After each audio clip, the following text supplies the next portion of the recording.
اور تمہارے رب کے لشکروں کو کوئی نہیں جانتا، بس وہی جانتا ہے۔ اور یہ باتیں انسانوں کے لیے نصیحت اور یاد دہانی کی ہیں۔ حق یہ ہے کہ چاند گواہ ہے اور رات گواہ ہے جب وہ پلٹتی ہے، اور صبح گواہ ہے جب وہ روشن ہوتی ہے۔ یہ ایک بہت بڑی بات ہے جو کہی گئی۔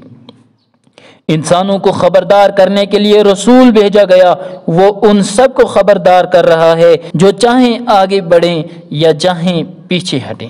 ہر انسان اپنے کیے کا پابند ہے۔ ہاں، دائیں بازو والے جنتوں میں مجرموں کے بارے میں خود ان سے پوچھیں گے، تمہیں جہنم میں کیا چیز لے گئی؟ وہ کہیں گے، ہم نماز نہیں پڑھتے تھے، ہم مسکینوں کو کھانا نہیں کھلاتے تھے، ہم گپ مارتے اور ادھر ادھر کی باتیں بنانے والوں کے ساتھ گھسے رہتے تھے، اور ہم جزا و سزا کے دن کا انکار کرتے تھے، یہاں تک کہ یقینی وقت آ گیا، ہماری موت آ گئی۔ تو اب انہیں سفارش کرنے والے کی سفارش کوئی فائدہ نہیں پہنچائے گی۔ انہیں کیا ہو گیا ہے کہ یہ نصیحت سے بھاگتے ہیں جیسے شیر کو دیکھ کر گدھ بدک رہے ہوں، بلکہ ان میں سے ہر شخص چاہتا ہے کہ اسے کھلی کتابیں دے دی جائیں۔ ہرگز یہ تو ہونا نہیں ہے۔ بات یہ ہے کہ انہیں آخرت کا ڈر نہیں ہے۔ حق یہ ہے کہ یہ ایک نصیحت نامہ اور یاد دہانی ہے، جو چاہے اسے یاد کرے، اللہ ہی چاہے گا تو یہ اسے یاد کریں گے۔ اللہ ہی کی بات ماننی چاہیے اور اسی سے دعائے مغفرت کرنی چاہیے، کیونکہ وہی مغفرت فرمانے کی قدرت رکھتا ہے۔ یہاں پر سورہ مدثر کا اختتام ہوتا ہے۔